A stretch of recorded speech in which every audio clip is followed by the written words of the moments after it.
Hello every one, ഒരു easy and simple ആയിട്ടുള്ള പുളിയും മുളക് മീൻ കറിയുടെ റെസിപ്പി നോക്കിയാലോ. ഇതിന് ആവശ്യമായിട്ടുള്ള ഇൻഗ്രീഡിയൻസ് 10-15 ചെറിയുള്ളി, ഒരു നല്ല പഴുത്ത തക്കാളി, പിന്നെ ഒരു ചെറിയ കഷ്ണം ഇഞ്ചി, ഒരു 3-4 അല്ലി വെളുത്തുള്ളി.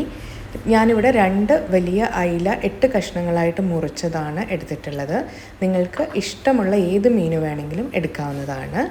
പിന്നെ കറിവേപ്പില ആവശ്യത്തിന്, മുളക് പൊടി, മഞ്ഞൾപ്പൊടി, ഉലുവ, കോക്കനട്ട് ഓയിൽ, ഒരു ചെറിയ നെല്ലിക്ക വലുപ്പത്തിൽ പുളി വെള്ളത്തിൽ കുതിർത്തത്. ഇത്രയാണ് നമുക്ക് ഈ പുളി മുളക് ഉണ്ടാക്കാൻ ആവശ്യമുള്ളത്. ഫസ്റ്റ് തന്നെ എണ്ണ ഏകദേശം ഒരു 2 ടേബിൾ സ്പൂണാണ് ഞാൻ എടുത്തിട്ടുള്ളത്. അതിലേക്ക് നമ്മുടെ ഉലുവ ഇട്ട് ഒന്ന് ചൂടാക്കിയെടുക്കാം. ഈ ചൂടായ ഉലുവയിലേക്ക് നമ്മളുടെ സ്ലൈസ് ചെയ്ത് വെച്ചിട്ടുള്ള ചെറിയുള്ളി ആഡ് ചെയ്ത് കൊടുക്കാം. ചെറിയുള്ളി ഇട്ട് ഒരു 3-4 മിനിറ്റ് ഒന്ന് നന്നായിട്ട് വഴറ്റിയെടുക്കണം. അതൊരു ട്രാൻസ്പെറൻറ്റ് ആകുമ്പോൾ അല്ലെങ്കിൽ ഒരു ഗോൾഡൻ ബ്രൗൺ കളർ ആകുമ്പോൾ നമുക്ക് അടുത്ത ഇൻഗ്രീഡിയൻസ് ആയിട്ടുള്ള ഇഞ്ചിയും വെളുത്തുള്ളിയും ആഡ് ചെയ്യാവുന്നതാണ്. ഞാനിവിടെ ഇഞ്ചി മുറിച്ചിട്ടും വെളുത്തുള്ളി ചതച്ചിട്ടുമാണ് ആഡ് ചെയ്യുന്നത്. നിങ്ങൾക്ക് രണ്ടും ചതച്ചിട്ടോ മുറിച്ചിട്ടോ ആഡ് ചെയ്യാവുന്നതാണ്. അത് ഓരോരുത്തരുടെ പ്രിഫറൻസിനനുസരിച്ച് ചെയ്യാം. ഇനി നമ്മളുടെ ഇഞ്ചിയും വെളുത്തുള്ളിയും ഏകദേശം ഒരു 2 മിനിറ്റ് ഒന്ന് സോട്ടേ ചെയ്തെടുക്കണം. അതൊന്ന് പച്ചമണം മാറുന്ന സമയത്ത് നമ്മളുടെ 2.5 ടേബിൾ സ്പൂൺ മുളക് പൊടിയും 1/2 ടേബിൾ സ്പൂൺ മഞ്ഞൾപ്പൊടിയും ആഡ് ചെയ്ത് കൊടുക്കാം. ഞാനിവിടെ കശ്മീരി ചില്ലി പൗഡറാണ് മെയിനായിട്ട് എടുത്തിട്ടുള്ളത്. നിങ്ങൾക്ക് നല്ല എരിവ് വേണമെന്നുണ്ടെങ്കിൽ എരിവുള്ള മുളക് പൊടി ഈ അളവിൽ എടുക്കാവുന്നതാണ്.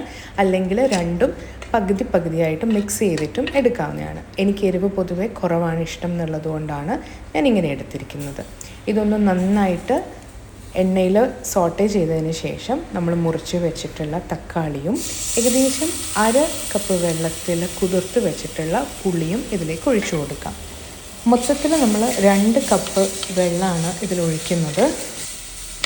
അതിൽ പുളി കുതിർത്തിട്ടുള്ള വെള്ളം 1/2 കപ്പാണ് ഏകദേശം ഒഴിച്ചിട്ടുള്ളത്. പിന്നെ ബാക്കി നമുക്ക് മെല്ലെ ആയിട്ട് ഒഴിച്ചു കൊടുക്കാം. അങ്ങനെ 2 കപ്പ് വെള്ളം ഒഴിച്ച് ഇതൊന്ന് നന്നായിട്ട് ഇളക്കി യോജിപ്പിച്ചതിന് ശേഷം നമ്മൾക്ക് ആവശ്യമുള്ളത്ര ഉപ്പ് ഇതിലിട്ട് കൊടുക്കാം.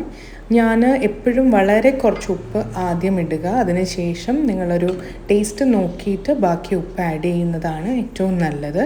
ഏകദേശം 1 ടീസ്പൂൺ ഉപ്പാണ് ആദ്യം ഇട്ട് കൊടുക്കുന്നത്. അതൊന്ന് നന്നായിട്ട് ഇളക്കി യോജിപ്പിച്ചതിന് ശേഷം എല്ലാം ആയതിനു ശേഷം ലാസ്റ്റ് ടേസ്റ്റ് നോക്കിയിട്ട് നമുക്ക് വേണമെങ്കിൽ എക്സ്ട്രാ ഉപ്പ് ആഡ് ചെയ്ത് കൊടുക്കാം. ഇനി ഉപ്പും കൂടെ ഇട്ട് ഇത് നന്നായിട്ടൊന്ന് തിളച്ച് വരുമ്പോൾ നമ്മൾ കട്ട് ചെയ്ത് കഴുകി മാറ്റി വെച്ച മീനിൻ്റെ പീസസ് നമുക്കിതിലേക്ക് ഇട്ട് കൊടുക്കാം. ഇനി കറിവേപ്പിലയും കൂടെ ബാക്കിയുള്ളതിട്ട് നന്നായിട്ടൊന്ന് മിക്സ് ചെയ്തതിന് ശേഷം അടച്ചു വെക്കാം. ഏകദേശം ഒരു 6 മിനിറ്റ് ടു 7 മിനിറ്റാണ് ഞാനിത് അടച്ച് വെച്ച് കുക്ക് ചെയ്യുന്നത്. ലോ ഫ്ലെയിമിൽ തന്നെയാണ് നമ്മളിത് കുക്ക് ചെയ്യേണ്ടത്. ഈ ഒരു സമയം ആകുമ്പോഴത്തേക്കും നമ്മളുടെ മീൻ കറി ഏകദേശം റെഡി ആയിട്ടുണ്ടാകും. നല്ല ചൂടുള്ള മീൻ കറി ഒന്ന് ഓപ്പൺ ചെയ്യുമ്പോൾ എല്ലാവരും ശ്രദ്ധിക്കുക. ഇനി ഏകദേശം മീൻ കറി റെഡി ആയിട്ടുണ്ട്. നിങ്ങൾക്ക് വേണമെങ്കിൽ ഈ സമയം തന്നെ ഇത് ഓഫ് ചെയ്യാവുന്നതാണ്. അതല്ല കുറച്ചും കൂടെ കട്ടി വേണം എന്ന് തോന്നുകയാണെന്നുണ്ടെങ്കിൽ ഒരു 2-3 മിനിറ്റ് ഒന്ന് തുറന്ന് വെച്ചിട്ടും കൂടെ ഇത് തിളയ്ക്കാൻ വേണ്ടിയിട്ട് വിടുക. ഇനി ഇതിലേക്ക് ഞാൻ ബാക്കി വെച്ചിട്ടുള്ള കറിവേപ്പിലയും കുറച്ച് കോക്കനട്ട് ഓയിലും ഒന്ന് ഡ്രിസിൽ ചെയ്ത് കൊടുക്കുന്നുമുണ്ട്. ഈ കോക്കനട്ട് ഓയിൽ ലാസ്റ്റ് ഒഴിക്കുന്നത് ഓപ്ഷണലാണ്. നിങ്ങൾക്ക് വേണമെങ്കിൽ അത് കംപ്ലീറ്റ്ലി സ്കിപ്പ് ചെയ്യാവുന്നതാണ്. ഈ മീൻ കറി നമ്മൾ തലേന്ന് ഉണ്ടാക്കി വെച്ചിട്ട് നെക്സ്റ്റ് ഡേ എടുക്കുന്നതാണ് ഏറ്റവും ടേസ്റ്റി ഫോമിൽ കിട്ടുക. അപ്പോൾ എല്ലാവരും ഇതൊന്ന് ട്രൈ ചെയ്ത് നോക്കുക. വളരെ ഈസി ആയിട്ടും നല്ല ടേസ്റ്റി ആയിട്ടും ഉണ്ടാക്കാൻ പറ്റുന്ന പുളി മുളക് അയിലക്കറിയാണ് ഇന്നത്തെ മെയിൻ. അപ്പം ട്രൈ ചെയ്തിട്ട് ഡെഫിനറ്റ്ലി കമൻസിൽ എങ്ങനെയുണ്ടെന്നുള്ള അഭിപ്രായം അറിയിക്കുക. Thank you.